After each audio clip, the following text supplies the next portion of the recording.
কিছু কাজ আছে, কিছু কর্মকাণ্ড আছে, যেসব কর্মকাণ্ড কাজ দেখে মহান রব বান্দাদের উপর খুশি হয়ে হাসেন।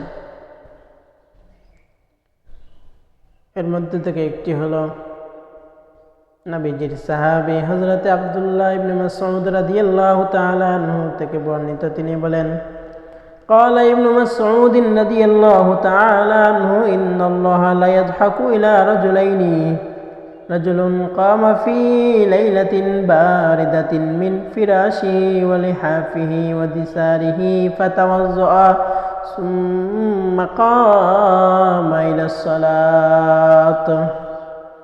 নবীজির সাহাবী হযরত আব্দুল্লাহ ইবনে মাসউদ রাদিয়াল্লাহু তাআলা আনহু বলেন, আল্লাহ তাআলা ওই ব্যক্তির উপর হাসেন যে ব্যক্তি শীতের রাতে লেপ ও কম্বল ছেড়ে দিয়ে ঠান্ডা পানি দ্বারা ওযু করে ফাকামা ইলাস সালাত, নামাজের জন্য দাঁড়িয়ে যায়। বান্দা যখন শীতের রাতে কম্বল ছেড়ে দিয়ে লেপ ছেড়ে দিয়ে ওযু করে নামাজের জন্য দাঁড়িয়ে যায়, আমার আল্লাহ ওই মুহূর্ত দেখে বান্দার কাজে খুশি হয়ে আল্লাহ তাআলা হাসেন।